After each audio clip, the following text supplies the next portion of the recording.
Dia mengambil permen itu. Jarinya tiba-tiba terluka. Kemudian ada darah menetes dari atas.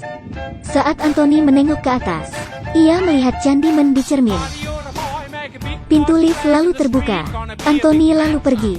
Saat di rumah, ia fokus membuat banyak lukisan. Ia lalu berhenti saat ada telepon. Anthony lalu menemui seorang seniman untuk mendiskusikan pameran lukisan. Saat Anthony pulang, ia melihat cermin. Anehnya, bayangannya menjadi Candyman. Ia lalu pergi ketakutan. Setelah itu, seniman itu mati dibunuh Candyman. Saat mendalami catatan Helen, Anthony semakin bingung. Ia lalu menemui Burke lagi. Burke mengatakan, Candyman tidak sendirian. Ia adalah simbol ketertindasan kulit hitam. Burke lalu bercerita tentang Candyman pertama. Dahulu kala, seorang konglomerat kulit putih mengundang pelukis untuk melukis putrinya. Mereka lalu jatuh cinta setelah sekian lama. Putri konglomerat itu lalu hamil. Karena saat itu rasisme kulit hitam masih kuat, konglomerat itu berniat membunuh si pelukis. Warga lalu memburu si pelukis. Pelukis tertangkap saat di gereja. Tidak hanya memotong tangan kanannya, mereka menggantinya dengan kain dan membakarnya hidup-hidup. Pelukis itu mati membawa dendam. Jiwanya lalu bergentayangan dan merasuki seorang kulit hitam untuk menuntaskan dendamnya. Ternyata Burke menyaksikan kejadian itu saat Sherman dibunuh para polisi. Sejak itu dia membenci orang kulit putih dan menjadi pengikut Candyman. Dia menunggu reinkarnasi Candyman muncul, dan Anthony adalah orangnya. Para gadis ini kelewatan. Mereka memanggil Candyman di kamar mandi. Alhasil,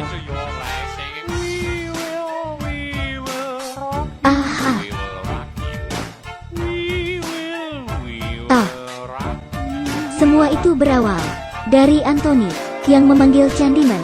Lalu, karena obsesinya, gambar Candyman muncul di kepalanya. Ia lalu memproyeksikan gambar itu lewat lukisan. Lalu, luka di lengannya menyebar ke seluruh tubuh. Ia lalu dirawat di rumah sakit. Tragedi kamar mandi lalu disiarkan. Anthony yakin itu salah korbannya. Namun ia penasaran. Ia lalu pergi ke rumah ibunya.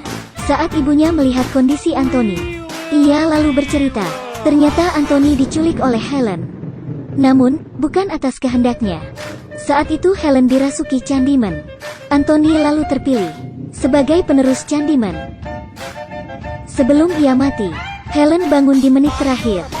Dia mengembalikan Anthony ke ibunya karena tak mau dirasuki. Ia memilih mati dengan terjun ke kobaran api.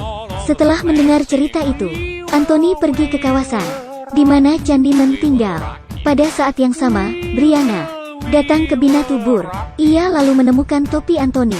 Setelah berusaha mencari Anthony, ia pergi.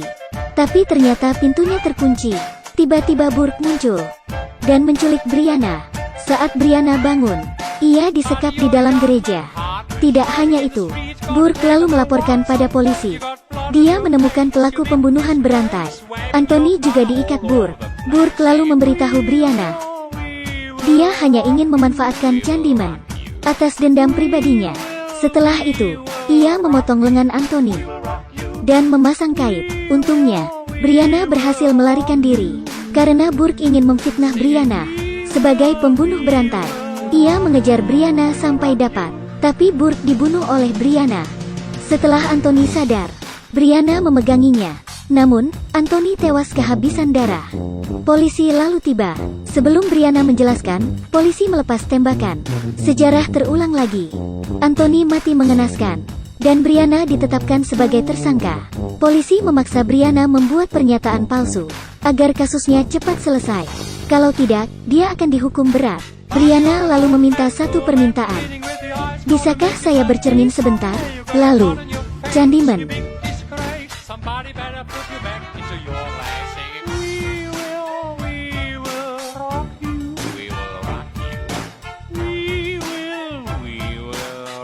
Setelah Candyman membunuh semua polisi, Brianna lalu sadar. Candyman lalu menghampirinya. Urban legend itu muncul.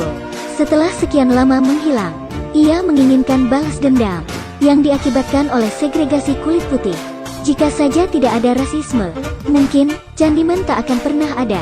Maka dari itu, kita tidak boleh rasis dan saling menghormati antar ras. Sekian video kali ini. Jangan lupa like, follow dan share. Sampai jumpa di video selanjutnya.